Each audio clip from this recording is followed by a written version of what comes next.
Alors, la suite des aventures de Joy. Réintégrer sa propre lumière. Ce matin, Joy se réveille en sursaut par un message qu'elle vient d'entendre de sa conscience. Joy, à présent tu dois réintégrer ta lumière dans son intégralité. On lui montre qu'elle a laissé sa lumière chez des personnes qu'elle a aimées, mais aussi chez certaines personnes qui lui ont volé, en voulant faire d'elle leur esclave, et qu'elle doit à présent la reprendre. On lui explique qu'elle ne s'en sortira pas tant qu'elle nourrira ces personnes toxiques, car, dans les faits, elle continue à nourrir sa propre lumière en eux. Ces personnes vivent par ta propre lumière. Sans elles, ils ne sont qu'eux. Tu admires depuis toujours ta propre lumière en eux et non pas eux. Tu leur as donné ta lumière, ou ils s'en sont emparés. Depuis, tu te sens leur esclave, car tout te ramène à ta propre lumière déposée en eux. Reprends-la maintenant et vois ce qui se passe pour eux et pour leur entourage. Et vois ce qui se passe pour toi. Cette explication la choqua, mais elle sut d'instinct que c'était la vérité. Elle comprit tout à coup pourquoi elle n'avait jamais su se défendre ou se battre contre ces personnes proches, mais toxiques pour elle. Elle ne pouvait pas se battre contre sa propre lumière. Quand les coups bas tombaient sur elle, elle demandait de l'aide à autrui ou aux anges pour qu'ils la protègent, mais il lui était absolument impossible de répondre ou d'agir contre ces personnes méchantes. Un jour, elle avait même reçu des armes virtuelles de l'archange Saint-Michel. Elle avait compris qu'il lui fallait se battre, et sa première réaction fut de fuir. Bien qu'elle écoutait toujours les messages, cette fois-là, elle refusa les armes, en disant que c'était impossible pour elle, qu'elle préférait qu'on la tue plutôt que de les utiliser. En pensée, elle restitua les armes à l'archange Saint-Michel et lui dit que s'il voulait qu'elle reste en vie, il lui faudrait la protéger lui-même, car elle préférait mourir que de se battre ou de se défendre. Cela lui était complètement impossible. Aujourd'hui, elle comprenait le pourquoi. Ces personnes toxiques possédaient une part de sa lumière, et c'est ce qui les rendait forts. On lui demandait maintenant de récupérer toute sa lumière. En visualisation, Joy vit une perfusion posée sur ces personnes qui avaient été proches d'elle. Joy était à l'autre bout de la perfusion et sentait sa lumière petit à petit réintégrer son être. Les personnes toxiques n'avaient pas le choix que de lui rendre. Elle les voyait perdre petit à petit de leur superbe et finir par n'être que des robots décharnés et agressifs. Vision étrange. Puis, une fois récupérée sa lumière de toutes les personnes à qui elle l'avait généreusement donnée, on lui dit de restituer toutes les lumières, d'où qu'elles provenaient, personnes ou anges, qui ne lui appartenaient pas et dont elle s'était servie pour survivre. Elle s'exécuta. Joy se sentait à présent pleinement dans sa propre lumière. Elle pensait que tout était OK, mais on lui dit qu'à présent, elle devait rendre tout le venin que ces personnes toxiques avaient déposé en elle.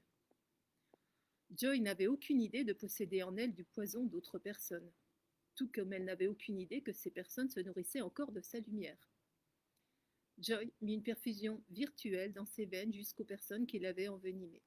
Elle vit un poison noir de jet sortir de ses veines et repartir aux envoyeurs, qui étaient pris de violentes convulsions par la douleur de leur propre venin, réintégrant leur être. Elle n'aurait jamais pu faire ça si sa lumière était encore présente en eux. Elle resta abasourdie par ces révélations, et il lui fallut le reste de la journée pour intégrer ce fait. Pour preuve à nouveau que les messages qu'elle recevait étaient bien réels, en remplissant une casserole, elle vit un long et très fin ver, comme un mini-serpent, se tortiller dans l'eau. Elle pensa, serpent, venin. Elle n'avait plus aucun doute. On lui expliqua que les personnes toxiques, qui sont bien souvent très proches de nous, et souvent même dans notre propre famille, sont appelées ainsi car elles émettent à notre égard des pensées néfastes qui peuvent être assimilées à un véritable venin qui entre en nous. Elle revenait donc de loin.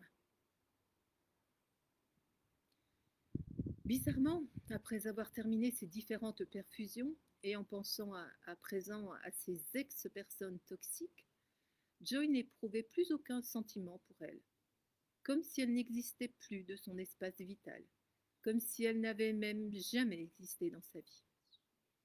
Elle trouva cela bien étrange. Elle partit faire une sieste pour digérer ce qu'elle venait de vivre durant une demi-journée. Un seul bol lui vint avant de s'endormir. Merci.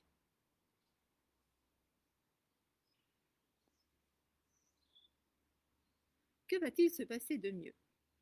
Ce matin de mi-juin, Joy se réveille dans son paradis italien en posant cette question ouverte à l'univers. Comme un salut de nouvelle journée et n'y pense plus. Sa petite chatte Latte arrive près d'elle en ronronnant de bonheur. Heidi est partie, lui laissant son double, Latte, l'adorable chatonne restant de la portée. Elle l'avait appelée ainsi le jour où Moana, folle de joie, avait eu la charmante idée de lui faire prendre son bain dans la gamelle remplie de lait.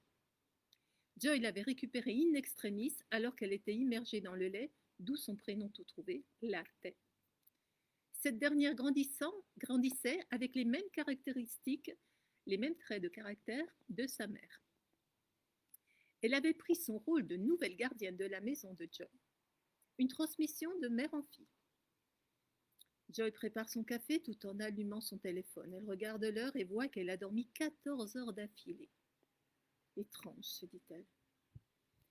Puis elle lit un message de son Adam, à qui elle avait envoyé une photo d'elle dans sa robe marinière fétiche. Tu es toujours magnifique. Bisous, je t'aime. Quel beau message à peine réveillé. Elle savait qu'il l'aimait et qu'il l'aimerait toujours, mais sa timidité et la peur de s'engager le freinaient dans ses élans. Elle apprécia d'autant plus ce beau cadeau matinal, même si elle n'attendait rien d'autre de lui. Puis elle lut les messages enjoués de ses amis tunisiens qui se réjouissaient de son retour. En effet, elle avait décidé 2 jours auparavant de retourner à Jasmine avec son fils Ange, retrouver les amis, la mer, la plage, les piscines, le soleil et son palace tunisien. Son cœur était rempli d'une immense et douce chaleur de bonheur à cette idée. Elle se posa à nouveau la question de vivre là-bas une partie de l'année. Durant ces 2 semaines, elle aurait le temps de visiter des appartements et pourrait, et pourquoi pas, avoir un coup de foudre pour l'un d'eux. Tout était possible.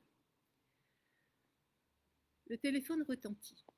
C'était Anna qui lui racontait les derniers détails de sa nouvelle histoire d'amour qui s'avérait très sérieuse. Son amie jumelle, Anna, vivait tout en synchronicité avec Joy.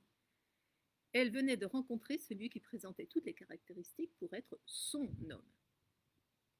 Joy se doutait que le sien allait se présenter ou se représenter à elle, mais elle était toujours angoissée par le fait de se retrouver piégée avec un homme qui ne serait pas son véritable homme. Elle était encore échaudée par son expérience de 33 années avec un homme qui n'était pas le sien, à part dans les actes civils. Après ces dernières folies amoureuses de retour à son refuge, Joy pense qu'il est temps de se poser un moment et de laisser infuser ce qu'elle vient de vivre. Bientôt l'été, et le temps ne s'est pas stabilisé au grand beau. Joy non plus ne s'est pas stabilisée au grand bonheur. Elle se dit qu'elle profite du soleil, de la mer entre les nuages, comme elle profite de ses amoureux de passage. Elle se souvient qu'elle a émis ce vœu de vivre sa liberté début avril, quand une voyante lui avait dit qu'elle rencontrerait son homme certainement en juillet. Juillet? Mais c'est dans 2 semaines, se dit-elle, tremblante.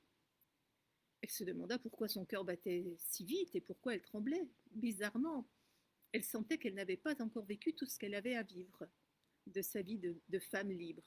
Et c'est ça qui la faisait paniquer, à la pensée de l'arrivée prochaine de son homme. Elle pensa à Max, qui était de retour. Mais Joy avait décidé de ne pas lui téléphoner. Et comme elle le savait timide, mariée et pas coureur, elle se dit qu'elle ne le reverrait sans doute jamais.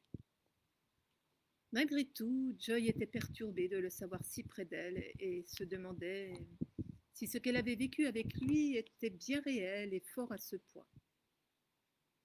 Il fallait qu'elle en ait le cœur net. En cette belle journée, elle se rendit à la plage et profita de la mer et du soleil. En rentrant, elle approchait de l'hôtel Rivalmare, l'hôtel des tentations, pensa-t-elle. Elle n'aurait qu'un coup de volant à donner pour aller boire quelque chose et peut-être qu'il serait là, qui sait. Elle demanda l'aval de l'univers, mais rien ne vint. Arrivée au croisement, Joy donna un coup de volant et descendit dans la direction de l'hôtel. Inch'Allah, se dit-elle. Arrivée au parking, surplombant la piscine, la musique battait son plein. Elle vit Tony qui dansait tout sourire, un spritz à la main, et était en train d'essayer de séduire une bombe brune de 25 ans qui brosait les pieds dans l'eau au bord de la piscine.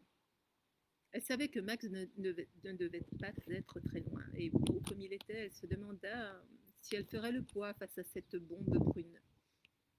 À partir de ce moment, Joy se laissa guider entièrement par sa conscience. Elle arriva comme elle était, bronzée, nature, en mode décontracté, lunettes noires, robe bleue marine de plage, grand chapeau capeline bleue, avec ses cheveux blonds ébouriffés qui en sortaient. À peine arrivée, elle se mit à danser, en faisant signe à Tony et Max, aussi bronzés qu'elle. Max avait sa posture habituelle, inébranlable, imperturbable, froid mais beau comme un dieu. Rocky était là aussi et s'étonna de revoir Joy. Il ne savait rien de l'histoire caliente qui avait débuté il y a 2 semaines entre Max et elle, mais il le comprit vite quand il la vit, un sourire éclatant levé dans ses bras, lorsqu'elle l'embrassa pour le saluer, et qu'il vit Max, généralement si froid, lui rendre son sourire éclatant et la tenir contre lui, en la faisant danser. Elle lui dit « Tu m'aurais téléphoné ?»